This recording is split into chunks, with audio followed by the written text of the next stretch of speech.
নমস্কার বন্ধুরা, welcome to এসটিউনিক sports. তো আজ ছিল Kolkata derby, Reliance foundation development লিগের গুরুত্বপূর্ণ বড় ম্যাচ।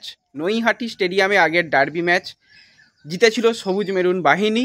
আজকে ব্যারাকপুর স্টেডিয়ামে মধুর বদলা কয়েকদিনের মধ্যেই নিয়ে নিল ইস্ট বেঙ্গল। আর আজকে ম্যাচটা সত্যি খুব ভালো হয়েছে। আগের দিনের ডার্বিটাও খুব ভালো হয়েছিল, আজকের ডার্বিটাও বেশ ভালো হয়েছে। মানে কোনো সময় ম্যাচ থেকে চোখ সরানো যাচ্ছিল না, এরকম একটা ম্যাচ হচ্ছিল। ফার্স্ট হাফ নিয়ে যদি আমরা কথা বলি তো অবশ্যই দুটো দলই ভালো করছিল, কিন্তু রেফারি আজকে ঠিকঠাকভাবে আমার মনে হয় না যে ম্যাচ পরিচালনা করতে পেরেছে। বারবারই প্লেয়াররা ঝামেলায় জড়িয়ে পড়ছিল। একাধিক আজকে ইয়েলো কার্ড দেখানো হয়েছে। টোটাল যদি ইয়েলো কার্ড গোনা হয় মোটামুটি 8-9টা ইয়েলো কার্ড তো হয়েইছে দুই দল মিলিয়ে।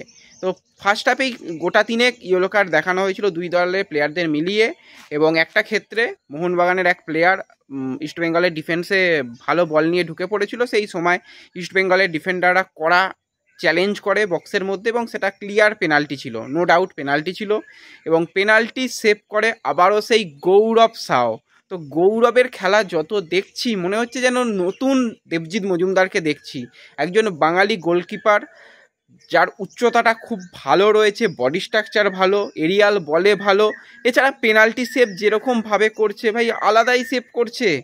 গৌরবের জন্য সত্যি খুব ভালো লাগছে। হরিপালের ছেলে গৌরব, তো এলাকার ছেলে, তো ভালো লাগবেই খেলা, এবং অবশ্যই নো ডাউট ভালো খেলছে। গৌরবের খেলা কীরকম লেগেছে বলো? যেরকমভাবে পেনাল্টিটা নেওয়া হয়েছিল মোহনবাগানের তরফ থেকে, ভালো পেনাল্টি নেওয়া হয়েছিল, এবং সেই জায়গায় একদম খুব সুন্দরভাবে সেভ করে যাই হোক দলকে গোল খাওয়াতে দেয়নি। এবং ইস্টবেঙ্গল অবশ্যই যে গোলটা প্রথম গোলটা পেয়েছে, প্রথম গোলটার ক্ষেত্রে আমি প্রশংসা করব যে এটা একটা সঠিক প্ল্যানিং ছাড়া এরকম গোল করা সম্ভব নয়। সঠিক প্ল্যানিং, যেরকমভাবে রেড বলকে কাজে লাগিয়ে ঠিকঠাকভাবে বল রিলিজ করা হয়েছিল, সেই জায়গা থেকে একদম ক্লিনিক্যাল ফিনিশ, সেখান থেকে মোহনবাগান এগিয়ে যায়, ইস্টবেঙ্গল এগিয়ে যায়। এরপরেও ইস্টবেঙ্গল অনেকগুলো ক্ষেত্রে চান্স ক্রিয়েট করছিল, কিন্তু এই বছর সত্যি কথা বলতে আমি জানি না ইস্টবেঙ্গল কত দূর পর্যন্ত রিলায়েন্স ফাউন্ডেশন ডেভেলপমেন্ট লিগে যাবে। লাস্ট ইয়ার তো রানার্স আপ হলো আমাদের এখানে, আর পরবর্তী সময় যেগুলো বিদেশি দলেদের ওখানে গিয়ে খারাপ পারফরমেন্স হয়েছিল ছেড়ে দাও। কিন্তু তারপরও বলবো যে এই বছর ইস্টবেঙ্গলে খেলা অন্তত ইস্টবেঙ্গল সুলভ হচ্ছে না।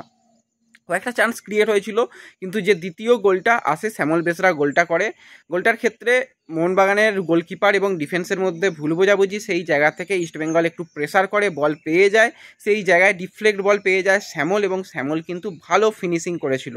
এবং তারপর ইস্টবেঙ্গল প্লেয়াররা বুঝে গেছে যে আজকে আমরা ডার্বিটা জিতবই, এবং জেতার জন্যই চেষ্টা করছিল, এবং অবশ্যই তারা চাইছিল যে কোনোভাবে টাইমটাকে ওয়েস্ট করা যাক। তো সেই জন্য বারবারই প্লেয়াররা শুয়ে পড়ছিল, দেখাচ্ছিল যে আমাদের ক্র্যাম্প আসছে, অনেকটা টাইম ওয়েস্ট করছিল। টাইম ওয়েস্ট করতে করতে একটা ক্ষেত্রে মানে কাউন্টার অ্যাটাকে মোহনবাগান আসে, এবং যে গোলটা করেছে দারুণ ফিনিশিং, কি সুন্দর বাঁ পায়ে বল কন্ট্রোল, একটা বাচ্চা ছেলে ওইভাবে বল কন্ট্রোল করে একদম সাইড বারে ফিনিশিং, টপ ক্লাস ফিনিশিং হয়েছে। নো ডাউট ভালো গোল হয়েছে, এবং 2-1 গোল হলো। এরপরেও চান্স এসেছিল, গৌরব দারুণ একটা সেভ করলো দেখলাম। আর ইস্টবেঙ্গল আরেকটু অ্যাটাকিংয়ে যেতে পারতো, গোল সংখ্যা বাড়িয়ে নিতে পারতো, ভালো হতো তাহলে। কিন্তু ইস্টবেঙ্গল মূলত বুঝে গেছে যে যখন 2-0 লিড, তারপর থেকে কিছুটা খেলাটা নিজেদের দিকে রেখেছিল, এবং ওভারঅল কিন্তু আজকের ডার্বি জিতে গেল। এবং খুব সম্ভবত এই মানে সিজনের মতন ডার্বি এটা শেষ হলো, এবং শেষ ডার্বি জিতলো ইস্টবেঙ্গল। সিনিয়র দল তো জিততে পারেনি, ইস্টবেঙ্গলের রিজার্ভ টিম সিএফএল খুব সম্ভবত ডার্বি জিতেছিল, বয়স ভিত্তিক দলও ডার্বি জিততে পারেনি। যাই হোক, একটা ডার্বি জিতলো ইস্টবেঙ্গল। তো ইস্টবেঙ্গল সমর্থকরা কতটা খুশি কমেন্টে জানিও, মোহনবাগান সমর্থকরা টিম পারফরমেন্সে কতটা খুশি কমেন্টে জানিও। দেখা হবে পরবর্তী ভিডিওতে। ধন্যবাদ।